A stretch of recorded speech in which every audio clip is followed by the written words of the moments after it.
योग वशिष्ठ महारामायण सुनते रहने के लिए हमारे चैनल को सब्सक्राइब करें और बेल आइकन दबाएं।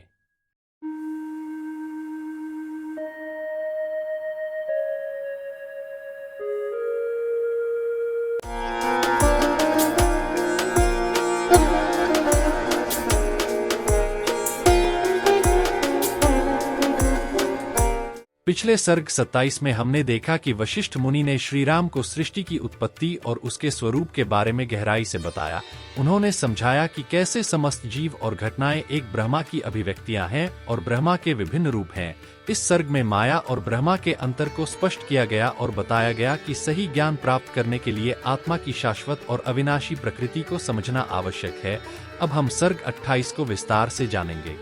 सर्ग 28 उपपत्ति प्रकरण का एक महत्वपूर्ण भाग है, जिसमें अद्वितीय ज्ञान और रहस्यों की खोज की जाती है। यह सर्ग हमें दिखाता है कि कैसे ब्रह्मा ने सृष्टि की रचना की और जीवों के विभिन्न रूपों का जन्म हुआ।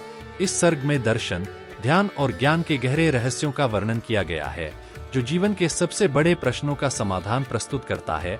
जानिए कैसे इस अद्भुत सर्ग में सृष्टि के आरंभ और उसके नियमों का रहस्य उजागर होता है। इस यात्रा में हमारे साथ जुड़िए और समझिए सर्ग 28 के गहरे अर्थ और महत्व को, जो आपके ज्ञान की एक नई दिशा खोल सकता है।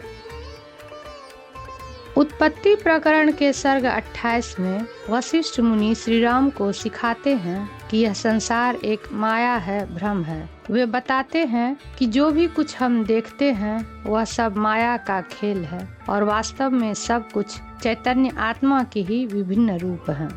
वशिष्ठ मुनि समझाते हैं कि संसार की सभी वस्तुएं और घटनाएं एक ब्रह्म की ही अभिव्यक्तियां हैं। वास्तव में कोई भेदभाव नहीं है, सब कुछ एक ही तत्व का विस्तार है। यह जानने से हमें यह समझ में आता है कि बाहरी दुनिया के अनुभव केवल हमारी मानसिक अवस्था और दृष्टिकोण के आधार पर होते हैं।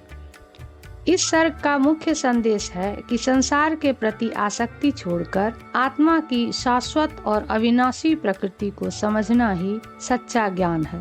जब हम इस सत्य को पहचान लेते हैं तो संसार की माया का प्रभाव समाप्त हो जाता है और आत्मा की शुद्धता में हम स्थिर हो जाते हैं। आइए अब हम जानते हैं कि इन बातों को वशिष्ठ मुनि ने सर्ग 28 के माध्यम से विस्तार पूर्वक श्री राम को कैसे समझाया।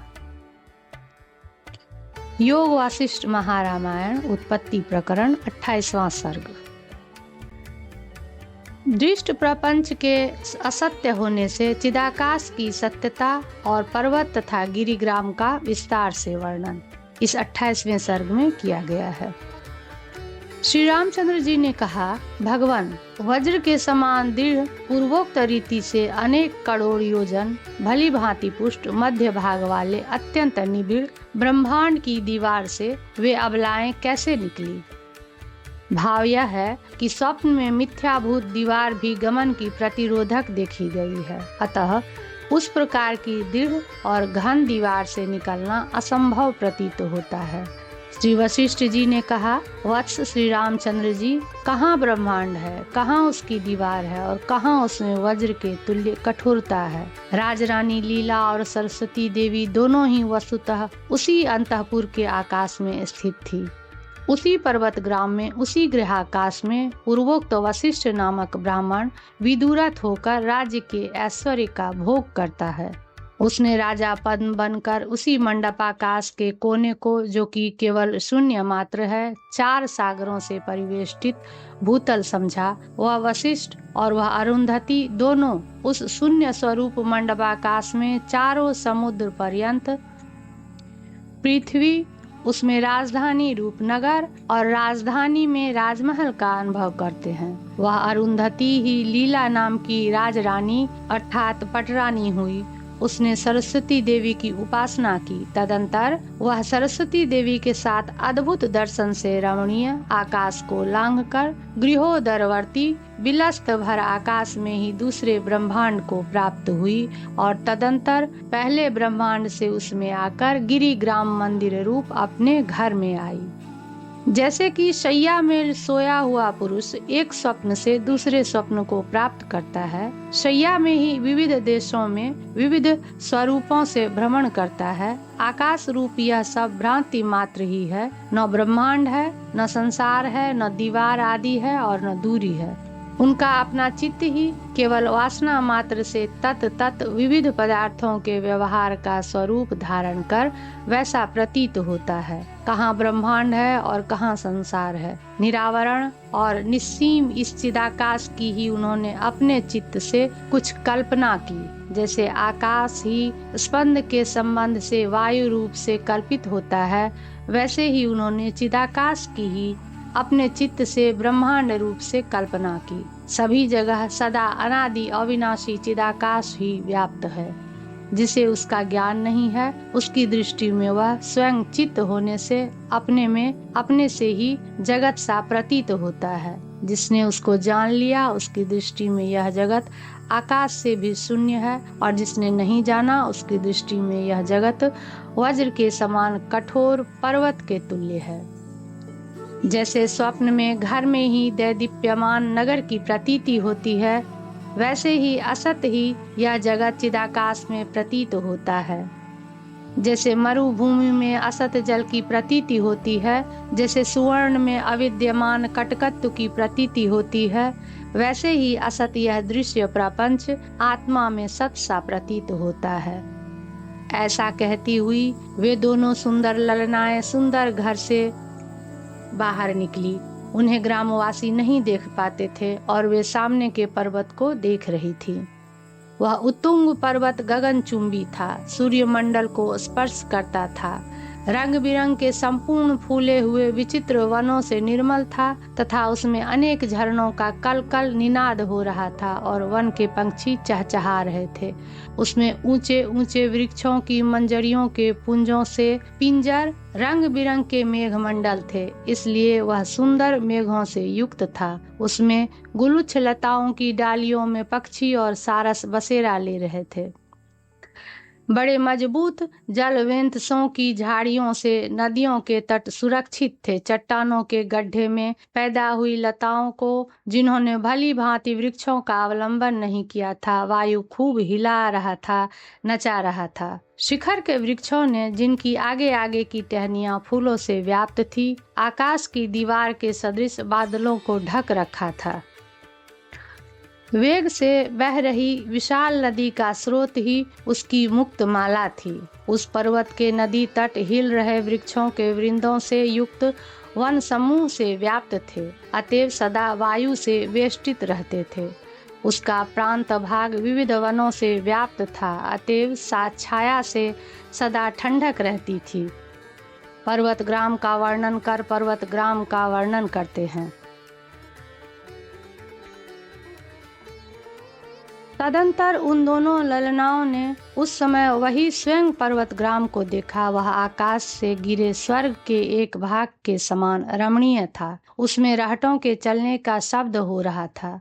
जहाँ तहाँ कमलों से युक्त अनेक पोखरे बने थे। पक्षियों के कलरव से सारा नगर गुलजार था और उसमें क्रीड़ा के लिए बने हुए उत्तम निम्न स्थान और जल प्रदेश थे। गोचर भूमि में चल रही गायों के रंभाने से उसके संपूर्ण निकुंज शब्दायमान हो रहे थे और कुंजों, झाड़ियों, छायादार सघन हरे घास के मैदानों से वह युक्त था। उसमें सूर्य की किरणों का प्रवेश बड़ी कठिनाई से होता था। वह शिलाओं तथा निहार से भस्म लिप्त की नाई धूसर था।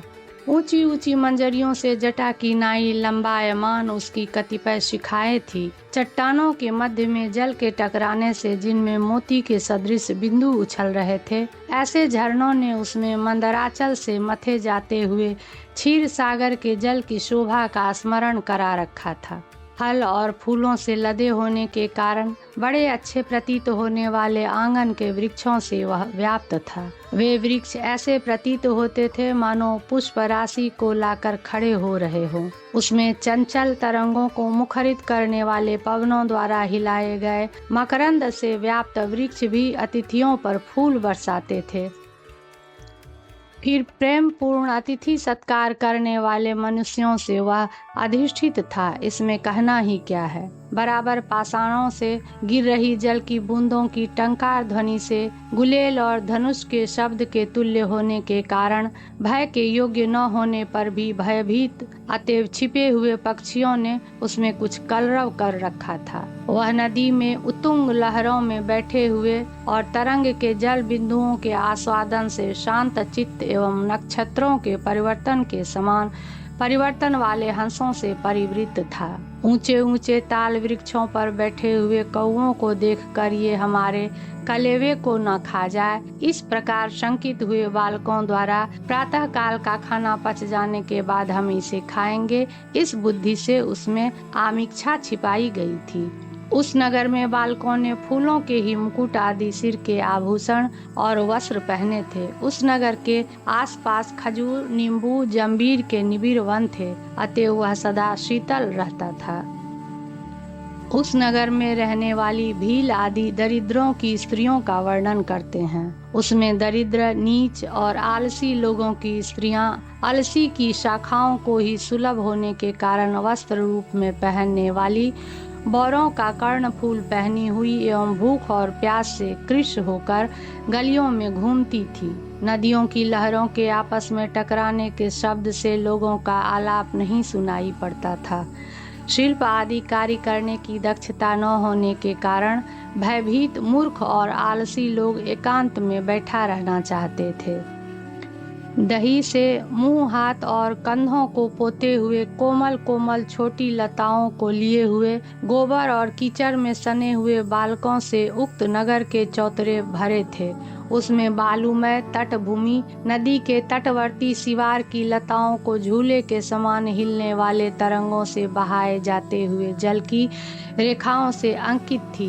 उसमें दही और दूध की घन सुगंध से उन्मत्त होकर मक्खियां मंथर गति थी और अपनी इच्छित वस्तु खाने के लिए रो रहे बेचारे पराधीन बालकों का मुंह आंसुओं की धाराओं से जर्जरित हो रहा था। दासियों के हाथ के कंकण गोबर से सने हुए थे, अतएव उन पर गुस्सा होकर खुले हुए केसों को बांधने में लगी हुई स्त्रियों को देखकर लोग उनकी हंसी कर रहे थे। उसमें पहाड़ी कौवे शांत मुनियों द्वारा डंडे और ढेले आदि से उड़ाने से कहीं उन्हें चोट न लग जाए, इस कारण फूलों अथवा पत्तों द्वारा उड़ाए जाने पर भी पूजा के अक्षत खाने के लिए फिर फिर उड़ रहे थे। घरों और गलियों के दरवाजों पर उसमें कठिन पीली कटैया के पेड़ बिखेरे थे। घर के समीप के गर्तों को कुंजों से जो प्रफुल्लित और शोभायमान थी, प्रतिदिन प्रातः काल टखनों तक आंगनों में फूल बरसाए गए थे। उसके जंगल घास चर रहे भांति भांति के मृग और पक्षियों से पूर्ण थे। गुंजा फल के निकुंजों में जमे हुए घास के हरे हरे तिनकों में मृगों के बच्चे सोए थे। एकांत स्थान में सोए हुए बछड़े के एक कान के कंपन से मक्खियां उड़ रही थी। गोपों द्वारा उच्छिष्ट यानी जूठे छोड़े हुए दही में और मुंह के आसपास मक्खियां भिन भिना रही थी। उस गांव के संपूर्ण घरों में मधुमक्खियों का क्षय करके मधु संचित किया जाता था। फूले हुए अशोक के वनों में लाह से रंगे हुए सुंदर क्रीड़ा मंदिर बने हुए थे।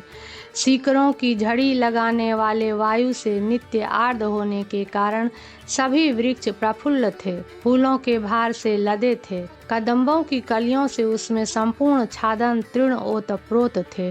केतकी के फूलने में जो लताएं बाधक थी, उन लताओं के काट डालने के कारण निर्बाध रूप से फूले हुए केतकी के समूह से सारा गांव सफेद हो रहा था। उस ग्राम के किसी प्रदेश में जल की नाली द्वारा जल गुर गुर शब्द करता हुआ बहता था।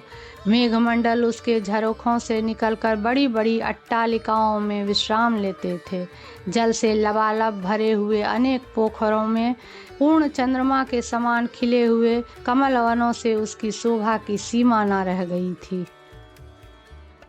उसमें सघन वृक्षों की छाया से शीतल साफ सुथरे हरे मैदान थे और संपूर्ण हरी हरी घास के सिरों पर जो ओस की बूंदें थी उनमें तारों का प्रतिबिंब पड़ रहा था। लगातार गिर रहे खिले फूलों की वृष्टि से और हिमवृष्टि से उस ग्राम के सब मकान सफेद हो गए थे। उस ग्राम के सब वृक्ष भांति भांति की मंजरियों, फूलों, पत्तों और सुंदर फलों से लदे थे। उस घर की कोठरी के अंदर छिपे हुए बादलों से युवतियां सोती थी और अट्टालिकाओं में स्थित मेघ की बिजली से लोगों को दीपक जलाने की आवश्यकता न रहती थी, क्योंकि दीपक की आवश्यकता बिजली से पूरी हो जाती थी। उस गांव में सब घर गुफाओं की वायु की झंकार से मेघ की नाई गरजते थे। घरों के आसपास चकोर, हारीत और हिरन घूमते थे, अतएव वे बड़े मनोहर लगते थे। खिले हुए कंदल पुष्पों से निःसृत प्रचुर सुगंधि से परिपूर्ण मंद मंद बहने के लिए उद्यत वायु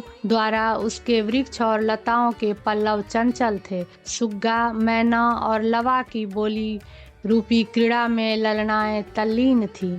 चक्रवाक, कोयल, पहाड़ी कौओं के कोलाहल का चारों ओर समा बंधा था।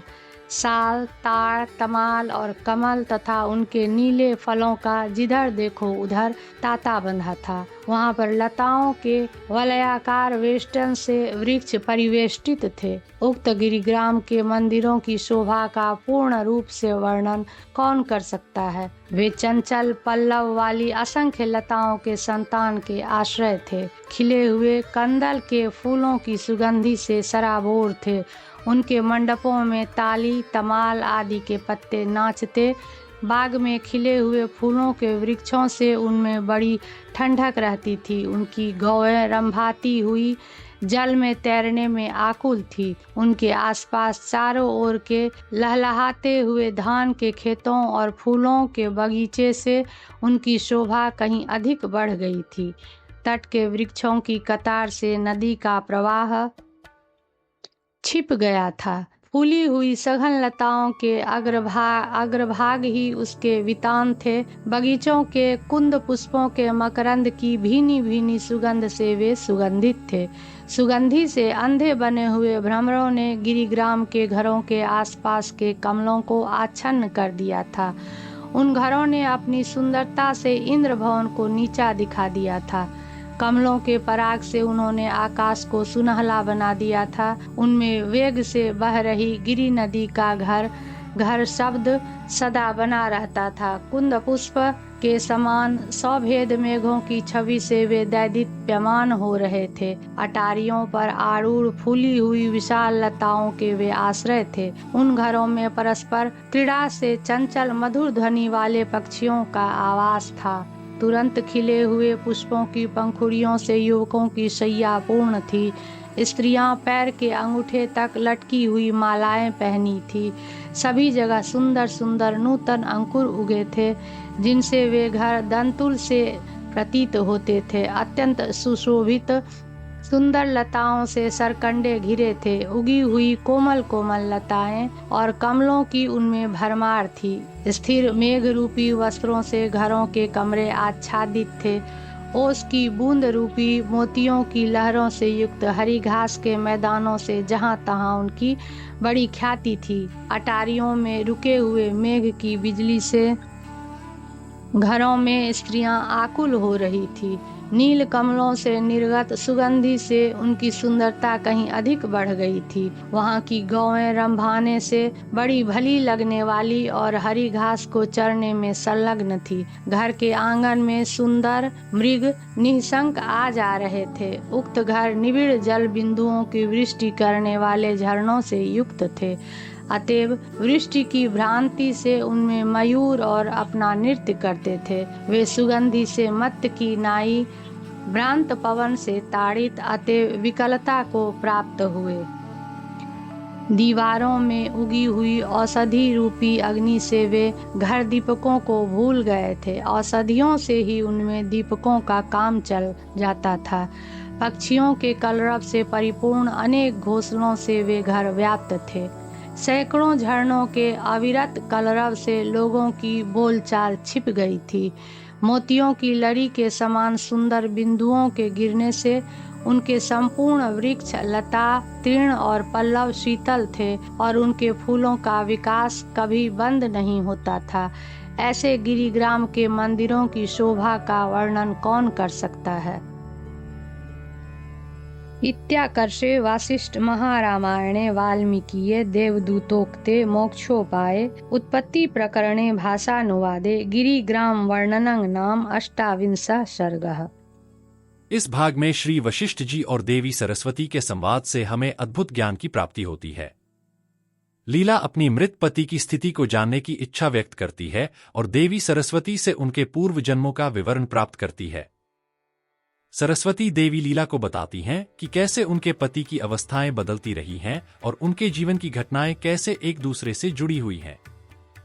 इस संवाद के माध्यम से जीवन, मृत्यु और पुनर्जन्म के रहस्यों को समझने का अवसर मिलता है।